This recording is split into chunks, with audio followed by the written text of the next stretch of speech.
De Gaulle no era respetable. Se ganó el respeto. Se mantuvo fiel a su sueño de juventud.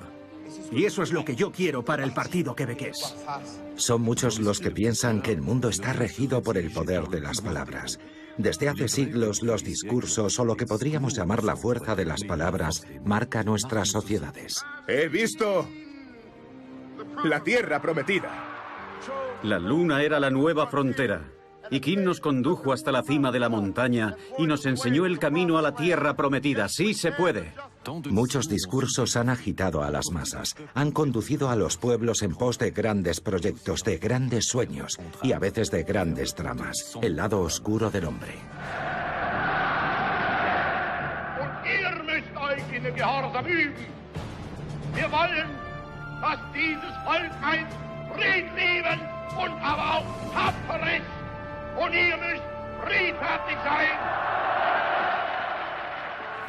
Pero, ¿a qué se debe el extraño poder de las palabras? ¿Cómo se explica que un conjunto de entonaciones y de frases pueda provocar en el oyente unos sentimientos tan poderosos? Los revolucionarios somos y seremos siempre. ¿Tienen las palabras un poder en sí mismas? ¿Y esas palabras de dónde proceden? ¿Son sus portadores los autores de las mismas o solo sus hábiles mensajeros?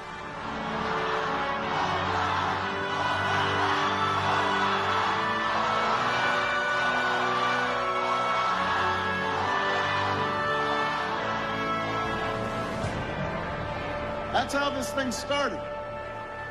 It shows you what one voice can do. Barack Obama, el 44º presidente de Estados Unidos. And if a voice can change a room, it can change a city. And if it can change a city, it can change... Actualmente es considerado el orador más consumado, el Cicerón de los tiempos modernos. It can change the world. Virginia, your voice can change the world tomorrow. El Wall Street Journal atribuyó su victoria al poder de su oratoria, a su fuerza de persuasión, al carisma que ejercía sobre las masas. Ese fenómeno de estrella del rock del verbo, ese impacto tan fuerte, casi paralizante de las palabras sobre las masas, no es un fenómeno nuevo. Así describía un día un semanal americano el impacto que acababa de provocar un orador sobre la masa. Hay mujeres que se desmayan delante de este orador exaltado que pronuncia sus discursos con una elocuencia mágica. Cada una de sus palabras está cargada de una poderosa corriente de energía y apela al orgullo de la nación. La revista se llamaba Newsweek, el año 1936. El orador Adolf Hitler. Als unsere Partei gerade 7 Mann hoch war, sprach sie schon 2 Grundsätze aus. Erstens, sie wollte eine wahrhaftige Weltanschauungspartei sein.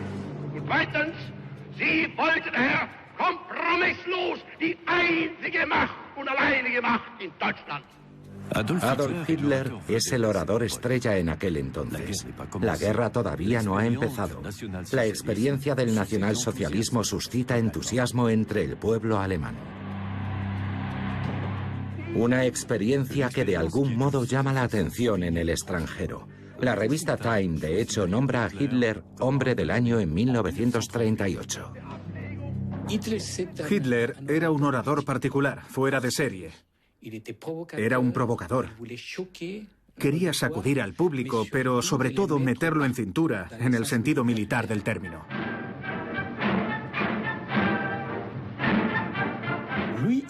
Él se consideraba el tambor de Alemania. Y el tambor de Alemania es como una campana, es como un rebato. Y eso fue lo que hizo que encontrara tanta resonancia entre el público. Me imagino que en la cabeza de Hitler ya estaba presente ese aspecto militar que desarrollaría más adelante. Esa idea de poner a marchar a los alemanes, de hacerles reconquistar su orgullo. Adolf Hitler se convirtió en un maestro en el arte de dosificar en sus discursos las palabras y los gestos. Examinaba meticulosamente las fotos que tomaba en privado su fotógrafo personal durante sus ejercicios de tribuno. Aún hoy es el personaje del mundo más estudiado por sus discursos.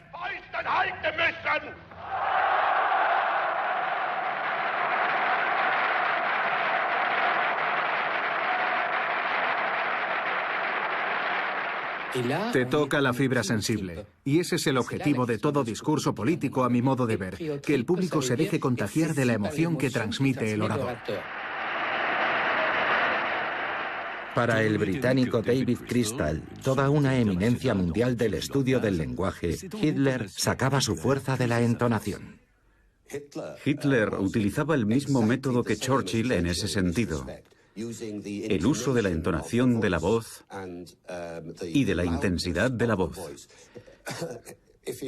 Para el que entienda un poco de música, Hitler era fortísimo, fortísimo, fortísimo, fortísimo. Mientras que Churchill era piano y luego forte, por así decirlo. Hitler es muy difícil de escuchar hoy en día, porque ese tipo de discurso es considerado hoy demasiado agresivo por la mayoría de la gente. Pero evidentemente en el clima de su época era exactamente lo que quería oír el público. Hitler es muy buen ejemplo, y otro gran ejemplo es Castro. Así entiende nuestro pueblo sus deberes, porque entiende que el enemigo es uno, el mismo que nos ataca a nosotros en nuestras costas y en nuestras tierras, el mismo que ataca a los demás. Y por eso decimos y proclamamos que con combatientes cubanos podrá contar el movimiento revolucionario en cualquier rincón de la tierra. Todo el mundo reconoce el estilo de Castro, con esa forma que tenía de alargar las R's entre 2 y 3 segundos. Así, revolucionario. Lo hace todo el tiempo y eso es muy eficaz desde el punto de vista retórico, porque es como un puñetazo en el inconsciente. Son las palabras de las que se acuerda uno cuando acaba el discurso. Si la resonancia de las palabras es importante, no lo es menos la forma de decirlas. John F. Kennedy es un nuevo género de orador que conquistará a las masas. I'm asking each of you to be pioneers towards that new frontier. My call is to the young in heart, regardless of age, to the stout in spirit, regardless of party, to all who respond to the scriptural call. Be strong and of good courage. Sus palabras también son perturbadoras. There are Negroes unemployed 2 or 3 times as many compared to whites. Inadequate education, moving into the large cities, unable to find work, young people particularly out of work without hope. En años sucesivos otros discursos se hacen oír para acabar con el racismo y contra la desigualdad entre las personas.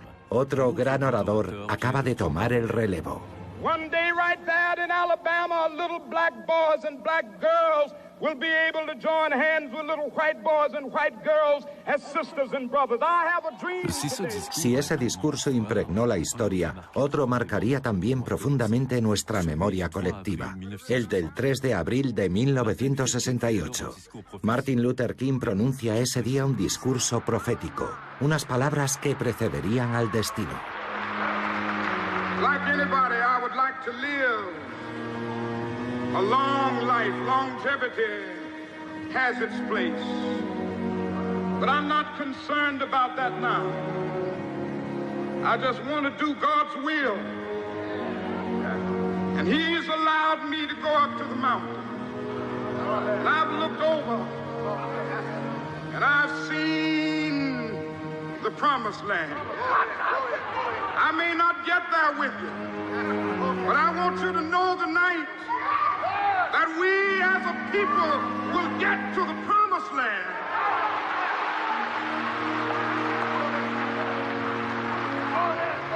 So I'm happy tonight. I'm not worried about anything. I'm not fearing any man. Mine eyes have seen the glory of the coming of the Lord.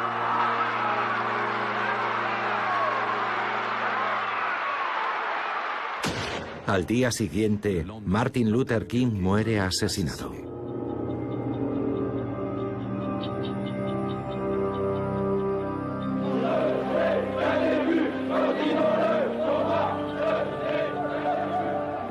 El 68 también abre una nueva página de la historia en Francia. Los jóvenes salen a la calle para cuestionar la sociedad tradicional. Las palabras son portadoras de nuevas corrientes, de nuevas libertades.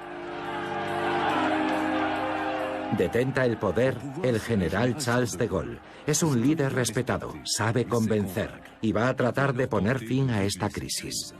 À travers la guerre civile, aux aventures et aux usurpations les plus odieuses. Sin embargo, de nada serviría. Su mensaje, sus palabras ya no llegan. Dimite. Francia no solo pierde a un presidente, sino a uno de sus más brillantes oradores. Un hombre que en el pasado había unido a todo un pueblo con la fuerza de sus palabras. Paris martyrisé, mais Paris libéré. El pueblo solamente se relaciona con sus dirigentes a través de las palabras. El vínculo se crea con las palabras. Mi modelo fue el general de Gaulle. ¿Cómo hizo el general de Gaulle desde su aislamiento, primero en Londres y luego durante su travesía del desierto, antes de reconquistar el poder en el 58, para llegar a los corazones de sus compatriotas? Pues siempre a base de palabras. Y lo apasionante, en el fondo, era su capacidad para pulverizar la frontera entre los actos y las palabras. Siempre se dice menos actos y más palabras, o más palabras y menos actos, pero en su caso, una frase, una palabra, era un acto que pasaba a formar parte de la historia. De Gaulle precisamente había marcado la historia de Quebec, con unas palabras que cambiarían el curso de los acontecimientos. De son magnifique accueil, de son accueil français. Vive le Québec libre! A finales de los años 60, Quebec también vive una profunda conmoción social. El nacionalismo explota con la aparición de nuevos líderes. Uno de ellos es Pierre Bourgault, un orador que sabe galvanizar a las masas. Ho Chi Minh no era respetable, se ganó el respeto. Fidel Castro no era respetable, se ganó el respeto. De Gaulle no era respetable, se ganó el respeto. Todos se mantuvieron fieles a su sueño de juventud. Y eso es lo que yo quiero para el partido quebequés, que se mantenga fiel a los sueños que lo han engendrado.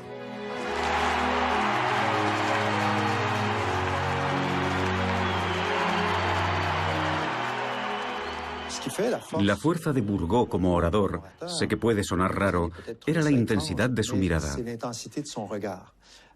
Bourgault tenía una mirada que cautivaba a sus oyentes y la acompañaba con un lenguaje gestual muy expansivo.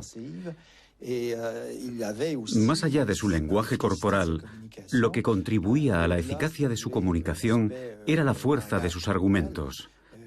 Bourgault era un hombre, un tribuno, sumamente lógico y estructurado en su pensamiento. Y creo que ahí estribaba el atractivo que ejercía sobre el público, porque al escucharlo, uno se sentía más inteligente. Se ha institucionalizado nuestro estatus de minoría. Y ahí comenzaron las grandes batallas, las inmensas batallas por la supervivencia. No ya por la vida, sino por la supervivencia. Porque el genocidio, el gran genocidio cultural, se está batiendo sobre el pueblo canadiense francés. El racismo inglés va a causar estragos por todo Canadá. Aquí, en Quebec, ya es bastante difícil vivir. Aunque seamos la inmensa mayoría, todo está en inglés. La ley está en inglés, las órdenes están en inglés, los negocios están en inglés, la vida está en inglés. Y nos tenemos que armar de valor simple y llanamente para sobrevivir. Ya podemos imaginarnos cómo estarán las cosas fuera de Quebec, donde la minoría francesa está siendo masacrada literalmente. Las frases de Pierre Bourgault son relativamente cortas. Sus frases son como puñetazos. Frases que yo tildaría de propagandísticas. En el caso de Lebec es justo lo contrario. Inevitablemente hay personas entre nosotros, como en el resto de países del mundo, que fantasean con revoluciones imaginarias al margen de toda acción concreta. Revoluciones que, por desgracia, se traman demasiado a menudo en los confortables salones. Y hay personas que, sencillamente, no se han resuelto aún a reunir las fuerzas y a la vez la humildad necesarias para aparejar las más nobles de las impaciencias a la dura paciencia de una acción sistemática de persuasión para con el conjunto de nuestros conciudadanos. Nos sorprendimos mucho cuando hicimos un estudio estadístico sobre el estilo oratorio de los primeros ministros quebequeses. René Lévesque fue quien pronunció las frases más largas y complejas. En ese sentido, tiene más que ver con los políticos franceses, como Charles de Gaulle y François Mitterrand. Tan pronto nos hayamos deshecho de esa antigua y espeluznante incapacidad que tenemos para creer en nosotros mismos, nos daremos cuenta muy rápidamente de que en todos los ámbitos, incluido el de la vida económica, un pueblo que asume el rumbo de su vida y al mismo tiempo asume cada vez más el rumbo de sus negocios, avanza infinitamente más rápido y mejor que una sociedad privada de toda capacidad real de decisión y de sus principales herramientas de decisión.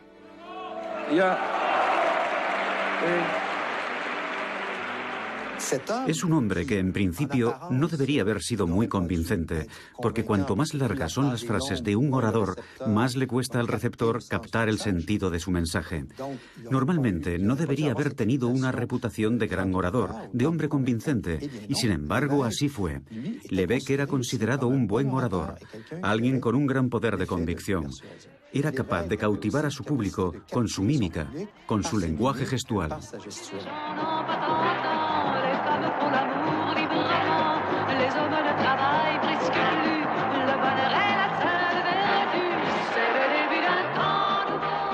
El carisma de René Lévesque era innegable, pero otros oradores también marcaron la vida política de Quebec en aquel entonces, con una retórica más beligerante y más directa. Y hay un nombre imprescindible en ese apartado, Michel Chartrand. El poder del pueblo para el pueblo. Eso es la democracia, no supervisar el poder, sino ejercer el poder. La democracia es el gobierno del pueblo por el pueblo y para el pueblo. Si el movimiento sindical no hace eso, ¿quién lo va a hacer? Pero cuando no se cree en la democracia hay que ser consecuente. Se cree en la revolución armada. No hay muchas formas de conquistar el poder, tan solo dos, o por las armas o por las urnas. Cuando lideras un movimiento obrero y los viejos partidos y el capitalismo te dan por culo, les dices, habrá que conquistar el poder. ¿Por las armas? Por las armas no, por las urnas. Pero creer en las urnas no presupone necesariamente creer en los viejos partidos.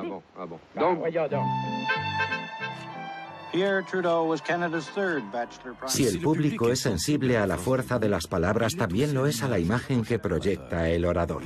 Una baza que explotará en particular el antiguo primer ministro de Canadá, Pierre Elliott Trudeau. En su momento se habló de trudomanía. Pierre Elliott Trudeau suma a su atractivo personal una retórica provocadora que gusta al gran público. Ahora que Quebec se ha hecho adulto, ahora que empezamos a tener músculo, vamos a hablar con el nacionalismo pesimista. Ese que ve el futuro negro. Ese que tiene miedo de encarar el futuro. Ese que quiere abandonar a su suerte a Quebec y entregárselo a los ingleses. Pues nosotros no pensamos hacer eso y espero que vosotros tampoco.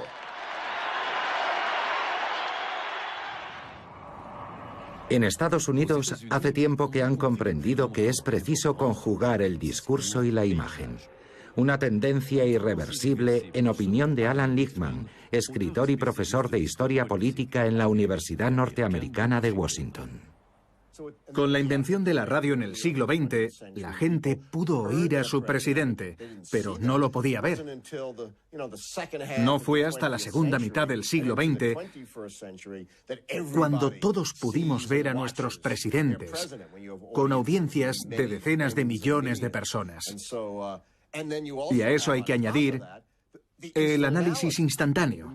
A los pocos segundos de pronunciar un discurso, los medios se ponen a disecarlo, a criticarlo, a analizarlo, a machacarlo o a ensalzarlo.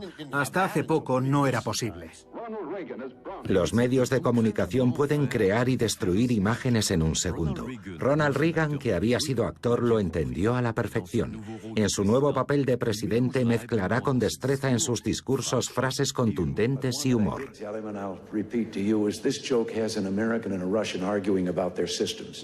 And the American said, look, I can go in the Oval Office and pound the president's desk and say, Mr. President, I don't like the way you're running our country.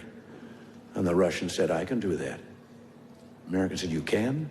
He says, yes, I can go into the Kremlin, into the General Secretary's office, pound his desk and say, Mr. General Secretary, I don't like the way President Reagan's running his country. Ronald Reagan era un gran orador. Era conocido por sus frases lapidarias. Cuando dijo, el gobierno no es la solución, es el problema, marcó la tónica de la era conservadora que comenzó a principios de los años 80, cuando se refirió a la Unión Soviética como al imperio del mal. Cambió por completo el rumbo de la política exterior del país. Mr. Gorbachev, derribe el muro. Mr. Gorbachev, tear down this wall.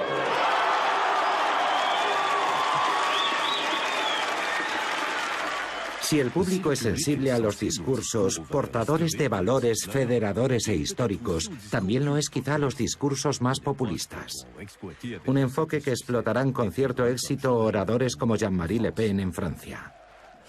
Los argelinos quisieron ser argelinos, se lo he dicho a su juventud. Vuestros padres han luchado para daros una patria, así que quedaos en ella y construidla a base de trabajo y de sacrificios, y no acudáis a vuestra antigua colonia en busca de una patria que sois incapaces de construir. Es un orador temible, un contendiente temible. Es capaz de usar todas las figuras retóricas de las que disponen la cultura y la civilización modernas, hasta tal punto que ha usado la ironía de un modo bastante espectacular. No duda en recurrir a frases con gancho y ha tenido siempre la inteligencia de atacar a los grandes, entre comillas. De forma harto demagógica. Ha tomado usted prestada a la izquierda, que no se atrevía a hacerlo, la medida de la supresión de la doble pena. Y a mucha honra. Y por si fuera poco, está usted orgulloso, lo cual demuestra que perseverare diabolicum. No, déjeme explicarme. Perseverar es diabólico. Déjeme explicarme. Y le voy a decir por qué. A partir de ahora, los criminales y los delincuentes que sean condenados serán inexpulsables. Además, es alguien que tiene un vocabulario sumamente sofisticado, capaz de usar el subjuntivo con mucha soltura y que, sin embargo, fascina a su público. Me preguntarán, ¿y a qué se debe eso? Creo que tocó en un momento dado la fibra patriótica francesa, que había caído un poco en desgracia. Lo sabe, y por eso se ha inventado una nueva sensibilidad política. Socialmente, soy de izquierdas. Económicamente, soy de derechas. Nacionalmente, soy de Francia. Pero Jean-Marie Le Pen no está solo en Francia. El panorama político francés no está solo plagado de oradores potentes e imponentes. También aparece una nueva generación de tribunos con un tono más moderno. Uno de ellos es el estadista francés Nicolas Sarkozy. Si los franceses dudan de la política, es en primer lugar porque los propios dirigentes políticos ya no creen en ella. No tienen ni proyecto ni visión de futuro porque tras tantos años de inmovilismo se han acabado convenciendo de que todo era imposible. Pues bien, yo creo que todo es posible para un pueblo que se ha puesto en pie. Pero quiero ir todavía más lejos. Quiero ser el presidente de todos aquellos franceses, y mido mis palabras, de todos aquellos franceses que piensan que las subvenciones son degradantes para la persona humana. Quiero ser el presidente. Sarkozy también es un fino estratega, sobre todo en los debates. No me señale con el dedo, porque francamente... No me pienso calmar. No me pienso calmar. Para ser presidente de la República hay que ser una persona serena. No cuando se producen injusticias. Hay cóleras que están totalmente justificadas porque nacen del sufrimiento de la gente. ¿Puedo decir algo? Hay cóleras que no dejaré de sentir cuando sea presidenta de la República. Pues vaya panorama. Porque conozco los esfuerzos que realizan las familias y las escuelas para acoger a esos niños que hoy han dejado de serlo. Y en esta cuestión Nixon, no voy a permitir que se imponga la inmoralidad del discurso político. No sé por qué la señora Royal, que suele ser una persona serena, ha perdido los nervios. Nicolás Sarkozy tiene una gran cualidad, y es que es capaz de usar los argumentos de su adversario a su favor. Practica una especie de judo verbal, cuando se siente atacado. Lo vimos durante el debate de las elecciones presidenciales, en el que Ségolène Royal lo atacó con saña. Por lo general, Nicolás Sarkozy se muestra muy impulsivo y muy agresivo, y en este caso, en lugar de responder de forma agresiva, lo cual habría sido un error fatal para su imagen, consiguió contener su agresividad y presentarse como la víctima. Para Pierre Morsat, experto en el arte de la oratoria, más allá de los duelos verbales, hay un nuevo peligro que amenaza a los tribunos de hoy: el recurso indiscriminado a los redactores para escribir sus discursos. No he venido a pronunciar un discurso que ya habéis escuchado. Un agricultor es un emprendedor que no escatima esfuerzo, que carga con la responsabilidad de importantes inversiones y que debe afrontar retos humanos, técnicos y administrativos considerables. Esto es lo que pasa cuando un redactor de discursos no hace bien su trabajo. Tenemos a un presidente de la República, a un presidente francés, que pronuncia un discurso que empieza con la frase: "No he venido a leeros un discurso que ya habéis escuchado". Y su discurso es un corta y pega de un discurso previo. Es el no va más de la ironía en el campo de la retórica política.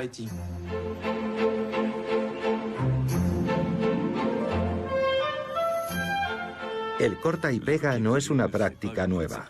Hay otros redactores de discursos como Paul-Marie Couteau que reconocen haber recurrido a él.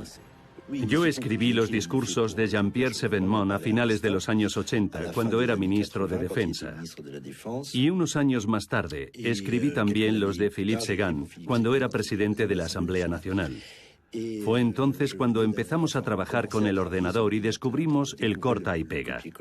Me acordaba de los discursos que había escrito para Chevènement, y cuando había temas en los que tenían pareceres muy similares, a veces cogía un texto que había escrito para Chevènement y lo incluía en los discursos de Séguin. Sin saberlo, acabaron diciendo las mismas cosas.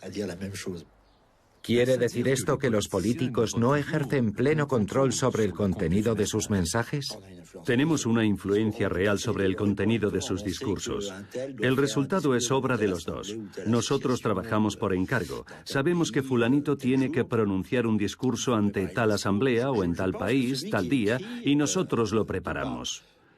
Creo que el redactor tiene un dominio mayor de la palabra que el orador, precisamente porque el orador es rehén de sus ideas.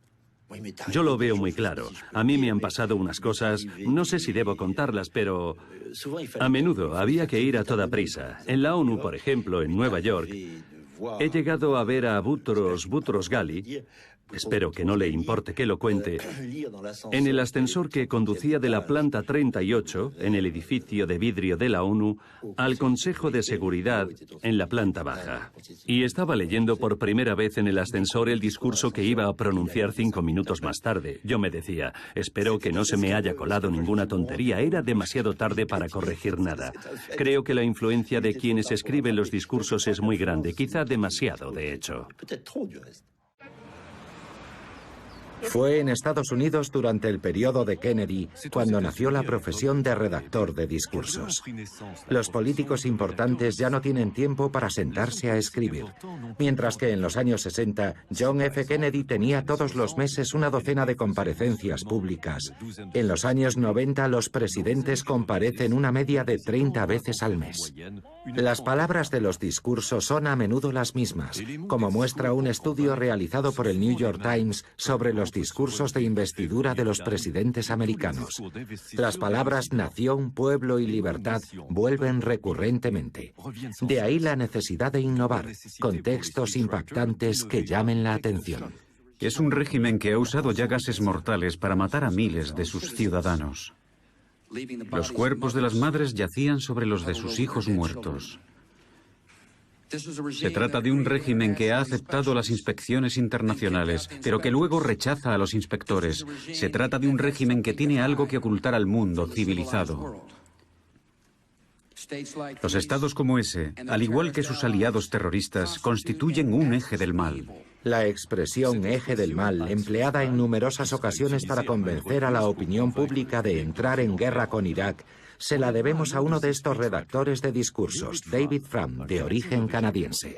El discurso sobre el eje del mal, por ejemplo, en 2002, es la parte del discurso de la que se acuerda la gente, la de las armas nucleares.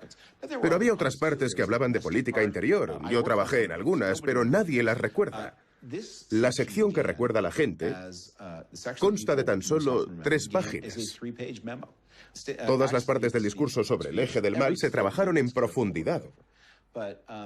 Pero hubo más pasajes, como por ejemplo las partes económicas, que también tuvieron repercusión, aunque eso no quiere decir que seamos todopoderosos. No quiere decir que yo, como redactor de discursos, soy quien formula las políticas, sino que he hecho un buen trabajo de anticipación de lo que quería decir el presidente. No es tanto un acto de poder como un acto de anticipación exitosa. ¿Cómo es una jornada de trabajo de un redactor de discursos? El presidente Bush tenía un horario muy matutino. En una jornada típica, llegaba hacia las 7 de la mañana o antes. A veces el presidente había examinado ya el discurso la víspera, pero la mayor parte de las veces lo hacía entre las 7:30 y las 8:30. Así que tenía que estar en mi despacho por si tenía alguna pregunta o comentario. Podía llamarme por teléfono o, más frecuentemente, invitarme al despacho oval. Por lo general escribía los discursos entre las 9 y las 12 del mediodía. Y a las 4 de la tarde todos los documentos que había enviado me eran devueltos con comentarios de todos los que los habían leído. Así que entre las 4 y las 7 de la tarde todo era sumamente intenso, ya que tenía que pulir los textos para entregárselos al presidente antes de que se fuese. Era un poco como trabajar en un periódico. Tenemos que admitir que las diferencias que aplaudimos también son fuente de divisiones y de odios, incluso aquí, entre nosotros. En estos últimos años, en Texas, un hombre fue asesinado por el mero hecho de ser negro, y un joven fue asesinado en Wyoming por el mero hecho de ser gay. El año pasado fuimos testigos de tiroteos donde murieron afroamericanos, sinoamericanos y niños judíos por el mero hecho de ser quienes eran. Así no somos los americanos. Tenemos que marcar unas líneas rojas. ¿Cómo se define a un buen redactor de discursos? Heather Hulburt es otro de esos negros literarios que trabajó en la redacción de varios de los discursos del presidente Bill Clinton. Hacen falta 3 cosas. Primero, hay que estar al corriente de las políticas, conocer los temas y a las personas clave, sus posiciones en cada asunto. No hace falta ser un experto en todo, pero tienes que ser consciente de tus lagunas. Luego hay que tener olfato político. Siempre pongo el ejemplo de una vez que estaba revisando un discurso para alguien del Departamento de Estado. Me trajeron un borrador que decía: Estados Unidos y África tienen vínculos económicos desde hace siglos. Llamé a la persona para decirle que tenía que cambiar esa frase. ¿Pero por qué?, me dijo. Le dije que me había hecho pensar en el esclavismo y que me parecía muy desafortunado. Tenía que quitarlo inmediatamente. No tenía ese olfato que te permite evitar meterte en berenjenales, hay que tener de eso. Sería como un juramento hipocrático del redactor de discursos, ante todo no hacer daño. Por último, la tercera cosa que hay que tener es una especie de inteligencia emocional, una capacidad de ponerse en el lugar del otro. Tienes que pensar no en lo que dirías tú sobre tal o cual asunto, sino en lo que diría y pensaría Bill Clinton sobre tal o cual asunto. Para eso hay que leer y escuchar sus discursos y observar cómo responde a las preguntas y cómo se expresa. ¿Qué clase de persona es? Ese es el tipo de inteligencia emocional que hay que tener. Hay redactores excelentes que, sin embargo, son incapaces de entender ese aspecto de la profesión. Aunque Barack Obama posee una sólida pluma, tampoco se libra de esta tendencia. No solo se rodeó de un numeroso equipo de redactores, sino que les dio más responsabilidades. Los redactores salen de la sombra, como vemos aquí con el joven Jon Favreau, en la página web de la Casa Blanca. Hola, soy Jon Favreau, el director de redacción de discursos. Estoy leyendo los primeros artículos sobre el discurso sobre Asia que acaba de pronunciar el presidente. Hola otra vez, soy Jon Favreau. Estamos en la base militar de Osan, en Corea del Sur. Esta es nuestra última escala antes de volver a casa. El presidente ha pronunciado un discurso muy aplaudido sobre los hombres y mujeres que sirven a su país. Sin embargo, en Quebec, el aura que envuelve a estos redactores de discursos está lejos de ser comparable. Aquí la tradición es más reciente. El periodista y ensayista Jean-François Lisset es quizá el que más ha marcado la profesión hasta el momento. Yo fui periodista durante mucho tiempo. Había escrito sobre el funcionamiento del gabinete de un primer ministro y sobre los asesores. Pero algo de lo que no te das cuenta antes de sumirte en ello es el poco tiempo que tiene uno en la cúspide del poder. Hay varios tipos de redactores. Están los redactores que no están implicados en los debates, y yo lo siento por ellos, porque no llegan a captar nunca del todo en qué punto está el pensamiento de la persona, el primer ministro, en mi caso. Yo tenía la inmensa ventaja de ser a la vez asesor en varios asuntos importantes y el redactor de sus discursos. Es decir, que sabía lo que tenía en la cabeza el primer ministro, conocía sus dudas y también sus certezas, sabía en qué punto estaba del debate. Los responsables no serán ya los americanos, ni los ingleses, ni el gobierno federal. Dejemos de echarnos la culpa unos a otros. Que cada uno se responsabilice de lo que hace y lo que deja de hacer. Con Jacques Parizeau, sobre todo, hacíamos relecturas, y él solía estar satisfecho. Cuando empecé a trabajar para él, estaba contento, incluso de haber encontrado a alguien que fuese audaz en su uso de las palabras, como decía él.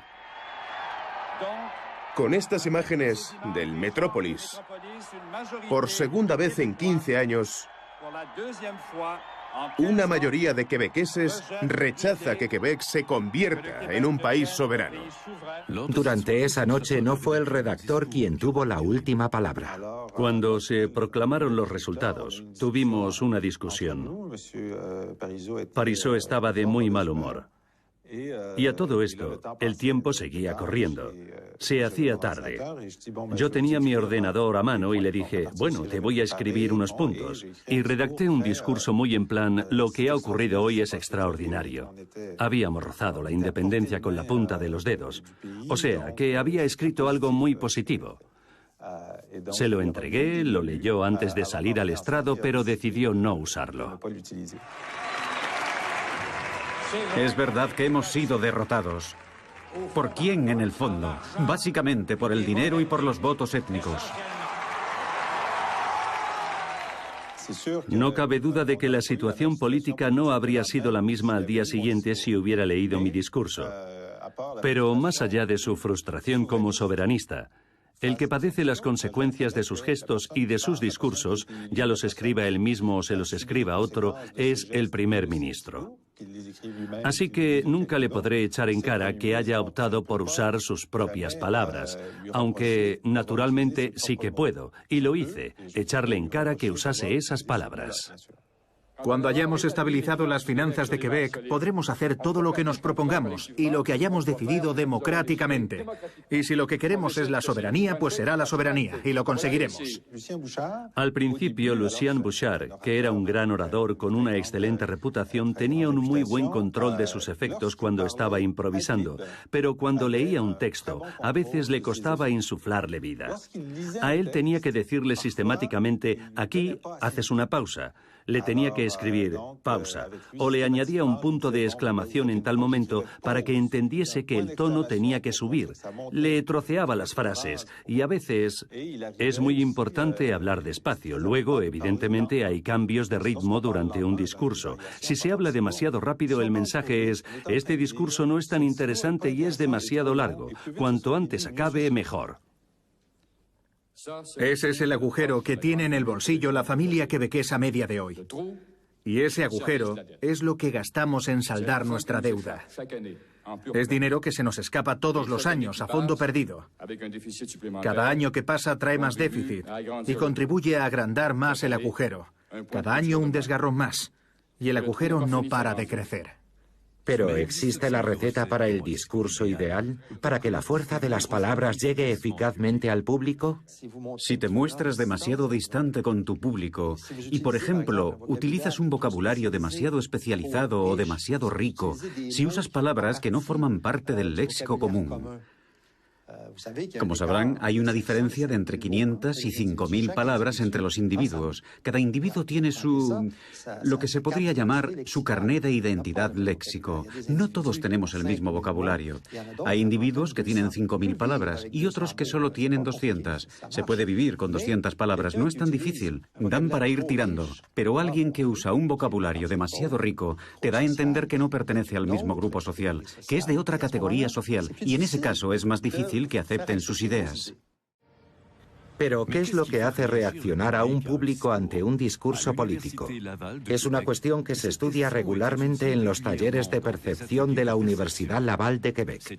Hemos querido saber si los discursos exaltados del pasado podían afectar aún a un público joven. Empiezo con el primer extracto.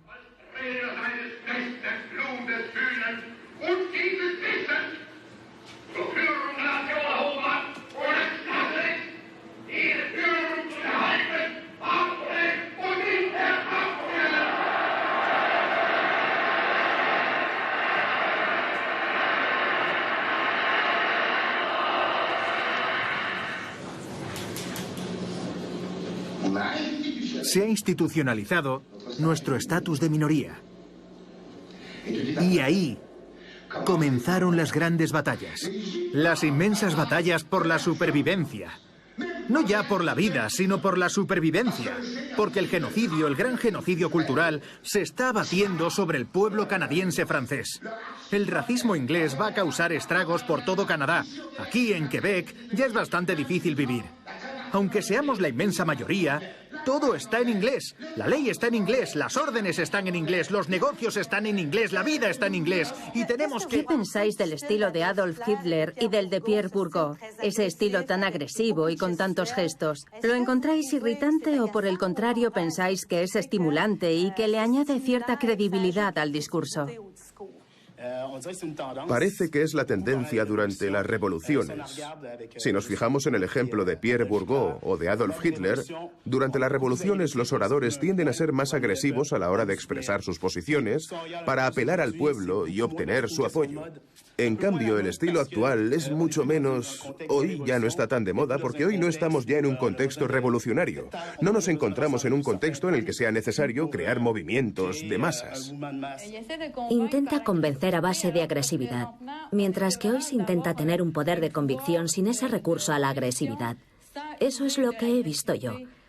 Por mucho que no entendiese a Hitler, a través de sus gestos, de su tono de voz y de sus gritos, se nota perfectamente que estaba siendo agresivo y que trataba de convencer a la gente. Pero aparte de eso, ¿tenía algún otro poder? Eso no lo sabemos. En Francia, esa agresividad o esa intensidad en los discursos no se ve como un defecto. Al público le gusta que las palabras sean evocadoras, impactantes, y eso es algo que han entendido rápidamente los oradores y los redactores de discursos. Hay que impactar al público, llegarle al corazón. Hay que apelar más al corazón del público que a su cabeza. A la cabeza solo de vez en cuando y al corazón mucho. Y eso se consigue a base de frases contundentes. ¿Con qué se queda el público? Por supuesto se queda con los chistes y también con las palabras violentas. Es posible preseleccionar las palabras con las que se quedará la prensa. Siempre hay que colar 3 o 4 frases con palabras un poco violentas que llamen la atención para que la prensa las retenga. Cuando estás preparando un discurso, sabes lo que la prensa y los medios pasarán por alto y lo que publicarán. Esas frasecitas mezquinas. Más allá de las palabras, ¿qué importancia tiene el lenguaje gestual en un discurso? Los gestos son típicamente culturales. Cuando vemos en un noticiario antiguo la forma de gesticular de Mussolini, nos puede parecer muy cómica, pero para los italianos no lo era. Ayer estuvo el diablo aquí.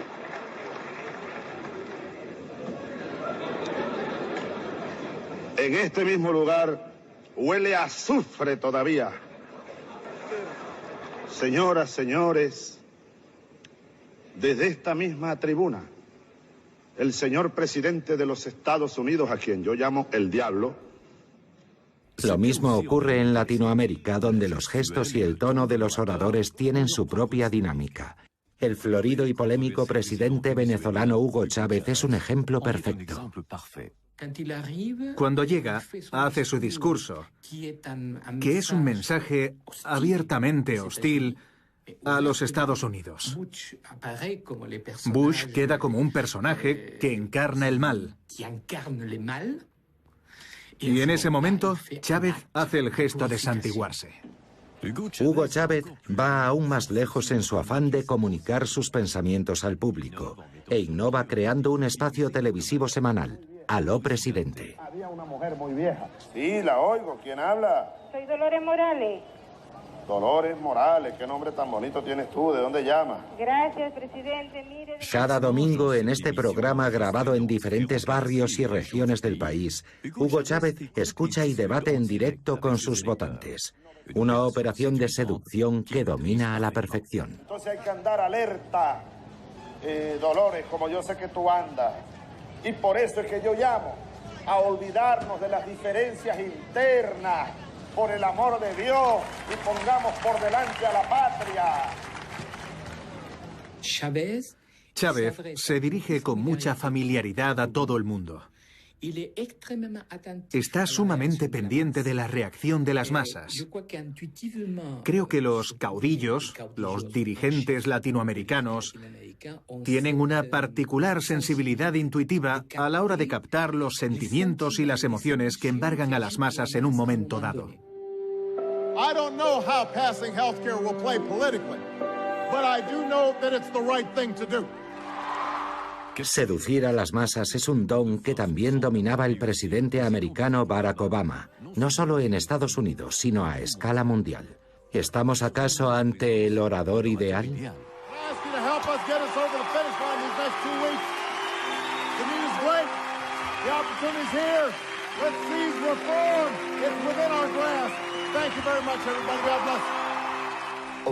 Barack Obama es un maestro de lo que en retórica se conoce como la regla de tres. Consiste en presentar, una tras otra, tres propuestas a un público. ¿Vamos a hacer algo hoy? ¿Lo vamos a hacer acaso la semana que viene, amigos míos? No, lo vamos a hacer ahora. 1, 2 y 3. Obama es un maestro en el arte de estructurar sus mensajes de esta manera. Yes, we can. It was whispered by slaves and abolitionists as they blazed the trail toward freedom. Yes, we can. Yes, we can. It was sung by immigrants as they struck out the shores, pioneers who pushed westward against unforgiving wilderness. Yes, we can. Pero está claro que Obama hizo algo que nadie había hecho antes de él, gracias al redactor de sus discursos, Jon Favreau.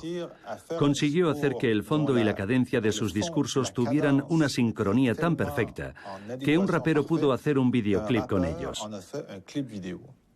Como antiguo redactor de discursos, cuando vi aquello me dije, esto es el no va más para un político, para un orador y para el redactor de sus discursos. Ver que la calidad de tus discursos es tal que un artista ha podido añadirles música y decir, mirad, este es el mensaje.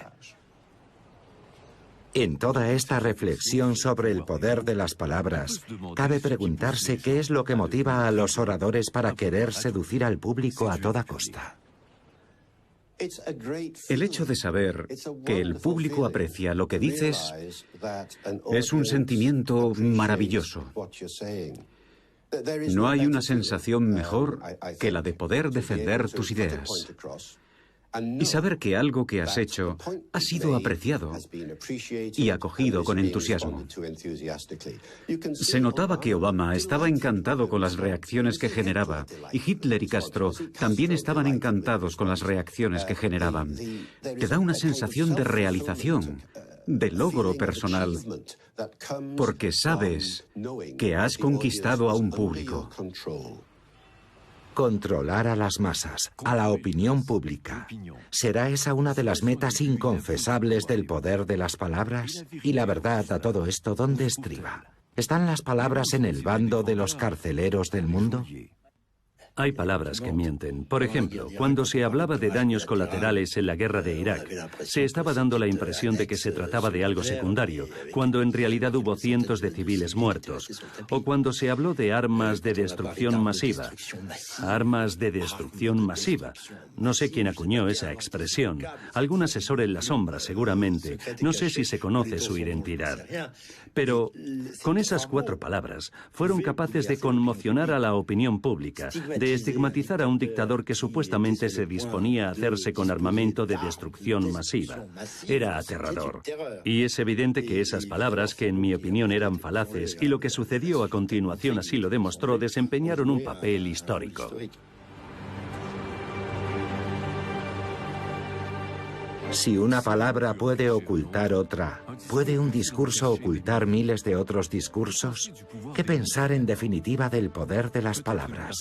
Tal vez parte de la respuesta se encuentre aquí, en el Distrito 19 de París.